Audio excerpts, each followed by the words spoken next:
الحمد لله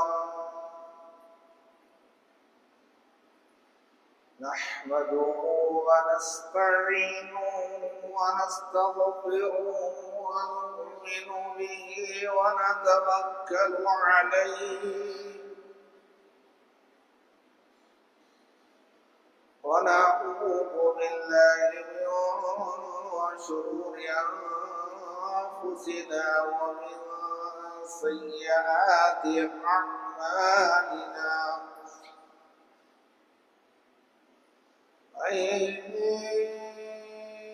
يهده الله فلا مضل له ومن يضلل فلا هادي له ونشهد أن لا إله إلا الله وحده لا شريك له ونشهد أن سيدنا وسندنا ومولانا محمدا عبده ورسوله أما بعد فأعوذ بالله من الشيطان الرجيم بسم الله الرحمن الرحيم لقد جاءكم رسول من أنفسكم عزيز عليه ما عنتم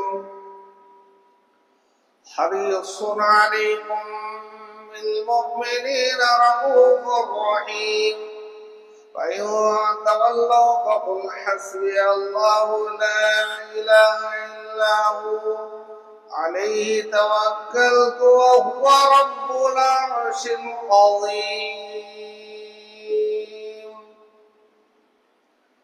صدق الله مولانا العظيم وصدق رسوله النبي الكريم ونحن على ذلك لمن الشاهدين والشاكرين والحمد لله رب العالمين اللهم صل على محمد النبي الأمي وعلى آله وأصحابه وأزواجه وذريته وأهل بيته وبارك وسلم تسليما كثيرا كثيرا سبحان ربك رب العزة عما يصفون وسلام على المرسلين والحمد لله رب العالمين.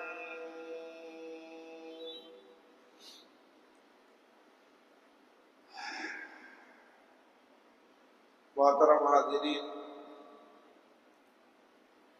بزرگوں اور دوستوں،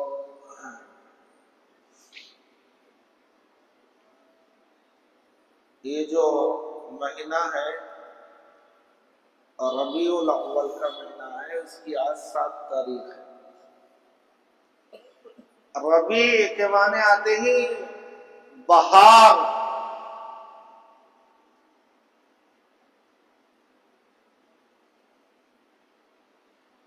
اسی مہینے میں میرے اور آپ کے نبی دنیا میں تشریف لائے، پیدائش بھی اسی مہینے میں، نبوت کا اظہار بھی اسی مہینے میں، تو پیدائش کا مہینہ بھی یہی ہے، رسالت کا مہینہ بھی یہی ہے، ہجرت کا مہینہ بھی یہی ہے، وفات کا مہینہ بھی یہی ہے۔ خالی ایک کو خاص نہیں کر سکتے، اس میں پیدائش بھی ہے، رسالت بھی ہے، ہجرت بھی ہے، وفات بھی ہے۔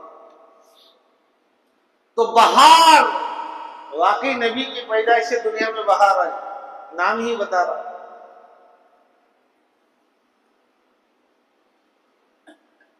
نبی کے آنے سے پہلے دنیا کا کیا حال تھا؟ عرب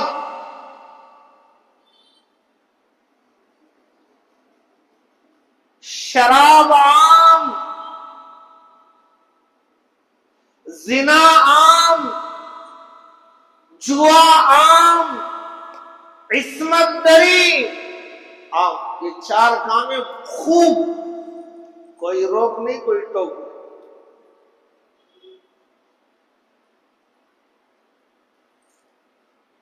زمانے جاہلیت میں نبی کی پیدائش سے پہلے عرب کا حال بہت برا تھا۔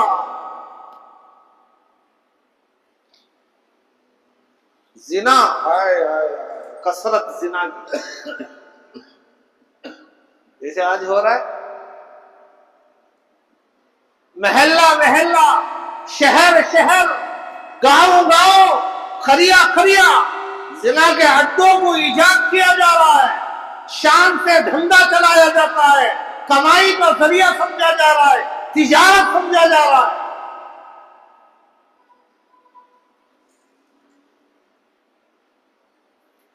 بھئی پیشاب کو شربت سمجھ کر پینے سے وہ شربت بن جائے گا؟ پیشاب پیشاب ہے، شربت شربت ہے۔ روح افزا روح افزا ہے، پیشاب پیشاب ہے۔ نام دینے سے کیا ہوگا؟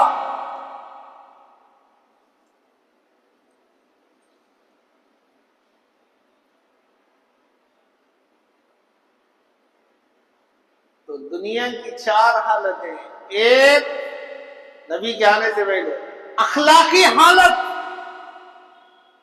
اخلاقی زندگی، نبی کے آنے سے پہلے کیسے اخلاق تھے عرب میں وہ سنو۔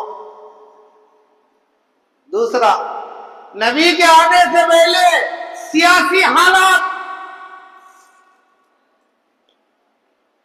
اس زمانے کی جو سپر پاور طاقت تھی وہ کیسی تھی، کیسے حکومت کر رہے تھے، عوام کے ساتھ ان کا سلوک کیا تھا، ملک کے باشندوں کے ساتھ ان کا برتاؤ کیا تھا، اور معاشی حالات، زندگی گزارنے کے طریقے نبی کے آنے سے پہلے انسانوں کے کیا تھے۔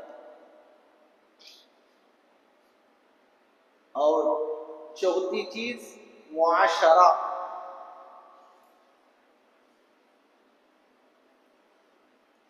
کیسے تھا۔ ان باتوں کو پیش کرنا، یہ تو نبی کے صدقے میں ہے۔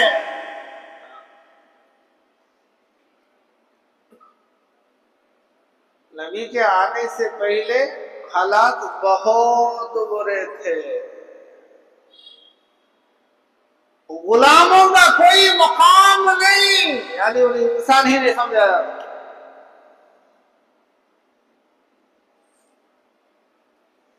ایران اور روم کی طاقتیں، یہ حکومتیں حضور کے آنے سے پہلے تھی، سپر پاور طاقتیں تھی، کیا کرتے تھے؟ آدمیوں کو غلام سے 1 سال 2 سال 3 سال 4 سال کام لیتے، 1 روپیہ نہیں دیتے، اگر ان سے 4 سال کے بعد کوئی نافرمانی ہو جاتی تو انہیں بھگا دیا جاتا، چل نوکری ختم۔ بھئی اتنے سال جو کیا وہ جان پیاری ہے تو نکل جا۔ اسلام نے کیا بتایا؟ اسلام نے بتایا میرے اور آپ کے نبی آمینہ کے لال درِ یتیم جناب محمد رسول اللہ صلی اللہ علیہ وسلم نے فرمایا، مزدور کو مزدوری اس کا پسینہ سوکھنے سے پہلے دے دو۔ کام کرا لیے سماج جی، سما آیا تو سوے ڈو نے پیسے ہی نہیں نکل رہے، پرسوں کا جو چکر کاٹ رہا۔